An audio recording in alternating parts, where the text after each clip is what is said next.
अभी supreme court की प्रतिक्रिया आई है। मैं बोलना चाहूँगा सुप्रीम कोर्ट का जो सुप्रीम फैसला आया है, उसे हम पहले भी बोल रहे थे और अभी भी कह रहे हैं कि हम सर्वसम्मति से हमें स्वीकार है और हमारा नैतिक ज़िम्मेदारी है कि इस फैसले को हम स्वीकार करें और सुप्रीम कोर्ट का जो आदेश आया है, उसमें व्यवस्थित रूप से, सुरक्षित रूप से जो है परिसर के अंदर ही नमाज़ पढ़वाई जाए और 7-4-3 का जो आदेश है उसे यथावत रखा गया है।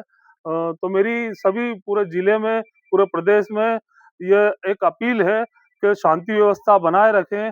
जो भी आदेश आया है अभी उसका निरीक्षण चल रहा है और भी जो उसमें पॉइंट हैं वो अभी जो है निरीक्षण चल रहा है। फिर जो है मुस्लिम समाज अपनी प्रतिक्रिया और देगा।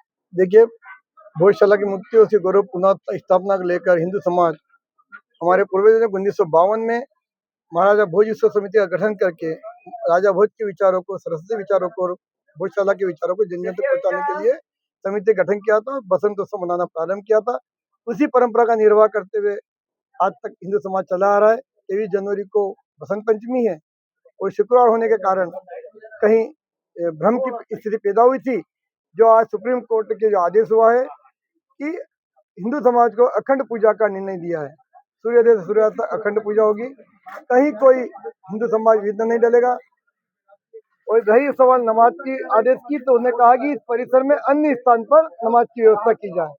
तो हमारा शासन से आग्रह है कि परिसर में आंगन भी होता है, बाड़ा भी होता है। आंगन में एक अवैध कमाल मौलाना की मजार है, जहाँ पर प्रतिदिन नमाज होती है, तो यह नमाज यहाँ करा दी जाए, उनकी नमाज भी होगी और हमारा अखंड पूजा भी चलता रहेगा। मैंने इसीलिए आप लोगों से मुखातिब होना जरूरी समझा कि कोर्ट में जो अभी सुनवाई हुई है और उसके बाद से न्यूज़ रिपोर्ट्स में बहुत सी न्यूज़ रिपोर्ट्स तुरंत में ऑनलाइन पब्लिश हो रही हैं।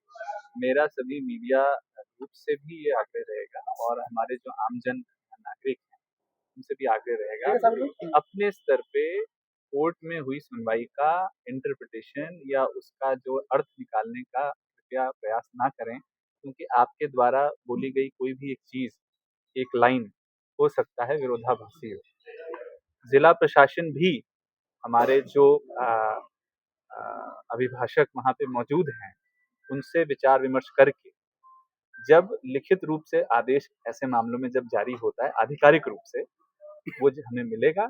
हम शासन से और अपने अभिभाषकों से उसका सही अर्थ निकाल कर आगे की इसमें जो भी कार्रवाई है वो करेंगे। तो क्या मीडिया को ब्रीफ देंगे सर इस मामले में? बिल्कुल, उसके बाद जब एक बार इसमें रिटर्न में जब हमें ऑर्डर आ जाएगा, क्योंकि ये तो बात तय है कि इसमें हम लोगों को आगे की कार्रवाई करने के लिए वैसे भी हम सभी के साथ एक बार बैठेंगे। प्रयास ये रहेगा कि आज किसी समय उसके लिए बैठ कर के आगे की पूरी रणनीति तय करेंगे। अभी मैं आप लोगों के बीच में केवल और केवल इसलिए आया हूँ कि कई बार ये होता है कि इंटरप्रिटेशंस अलग-अलग जो हैं, किसी कोर्ट की सुनवाई के हो जाते हैं और उससे फिर शहर का माहौल बहुत खराब होता है, जिसकी आशंका से आप लोग भी मानेंगे कि इनकार नहीं किया जा सकता है। इसलिए आम जन के लिए, सामाजिक सौहार्द के लिए, जैसे मैंने कल भी अपनी अपील में कहा था, कृपया अभी सुनवाई का कोई इंटरप्रिटेशन अपने स्तर पे मत करिए। लिखित रूप में आदेश आ जाने के बाद हम आधिकारिक रूप से, व्यवस्थित रूप से उस बात को प्रकाश में लाएंगे कि आगे की ये प्रक्रिया कैसे